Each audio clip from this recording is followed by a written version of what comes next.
Dear friends, colleagues, and fellow truth seekers, today I want to speak to you about something that many of us have experienced, but few of us openly discuss. It is a reality that it sits quietly behind closed doors, in job interviews, in hiring panels, and in the hearts of those who are simply trying to find their place in the world.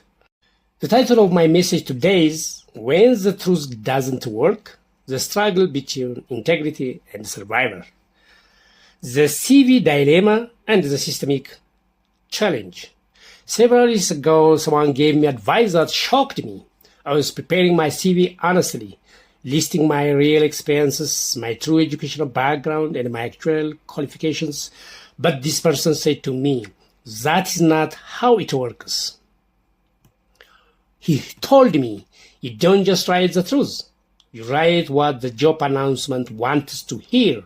If they want someone with experience in community development, you should write that you have worked in community development, even if you haven't. You should align your CV with the keywords in the job post. I was stunned when I listened to this. It felt like cheating, but then I saw others doing it and succeeding. This might not work in the developed country, but in a country like mine, so many times I saw it working. Why? Because in many systems, especially in developed countries like mine, the process is not always fair. Often, the first people to review your CV are not experts. They are secretaries or clerks tasked with shortlisting hundreds of applicants. They don't know your story. They don't know your potential. They are just matching words with what you have written in the CV. In many organizations in my country, I saw the recruiters simply see CV. They never see the truthfulness of or the honesty of the documents that are sent to them. They never see the degrees. They never see the transcripts. They never see the documents and certification.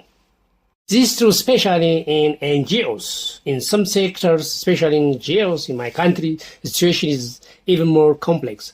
These organizations often pay significantly more than public institutions, because 5 or even 10 times more that they pay. And because of that, they become highly competitive, tightly guarded spaces. Circles form, networks dominate, newcomers are often shut out. Lobbying becomes the norm, not just applying, but finding someone inside to speak for you. Favoritism, cronyism, nepotism are rampant. Quiet deals behind closed doors. And here is the painful truth. In a world where truth doesn't always work, integrity and truthfulness become burden. I repeat this phrase. In a world where truth doesn't always work, integrity and truthfulness become burden.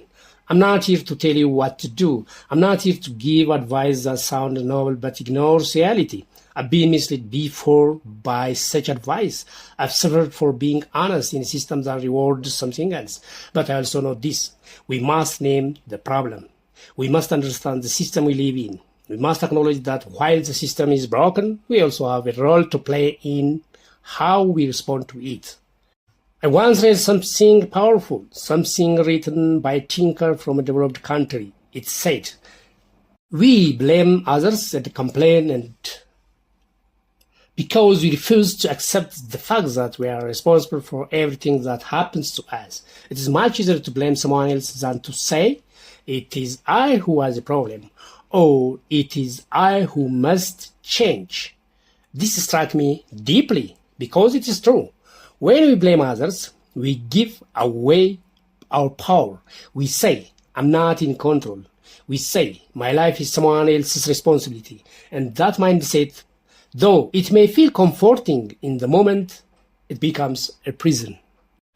I've done it myself repeatedly. I blamed the system. I blamed the job market. I blamed the people who didn't give me a chance. And yes, there are real problems. Injustice exists, inequality exists, corruption exists. But if you stop there, if you only point fingers, we never move forward. The truth is, the blame always comes back to the person. What did I say? The blame always comes back to the person, not because the system is perfect, but because the only thing we can truly control is ourselves. The role of external factors. Now, let me be clear. I'm not ignoring the external factors and know them well. Many of us, specifically in underdeveloped countries, grow up without support, without parents, without mentors, without access to quality of education. Some of us are shaped by harmful beliefs, by broken systems, by poverty, by politics, by isolation. These things matter. They shape us, they challenge us, but they do not define us. The purpose of my message is not just to confess my own limitations. It's to shine a light on the full picture. Yes, I made mistakes. Yes, I failed to act. But I also lived in a world that made it harder to succeed. So what should we do?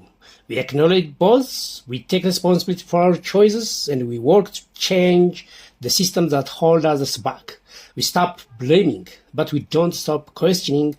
We don't stop pushing for fairness, for justice, for opportunity. My final thoughts, a call for awareness and courage. So what is to blame? The system, yes, but also me. I didn't adapt, I didn't lobby, I didn't play the game, and I paid the price. But I also kept my integrity, and while that may not have opened every door, it has given me peace. To those listening, I don't urge you to lie, I don't urge you to cheat, but I do urge you to be wise. Understand the system you are in, know the rules, spoken and unspoken rules, and then decide with full awareness how you will move forward. Because in this order, nothing is straightforward, but your values, your truths can still be your compass. So today, I say this to myself and to you as well. Let us stop blaming others. Let us stop complaining. Let us take ownership of our lives. Let us align ourselves with truth, with discipline, and with purpose. But let us also be aware. Let us not be blind to the barriers that others face. Let us build a world where the playing field is fair, where honesty is rewarded, not punished. Because in the end, growth begins with truth, and the truth begins with the courage to say, it is I who must change. Thanks for listening. That's my message for today. I'll see you in another episode.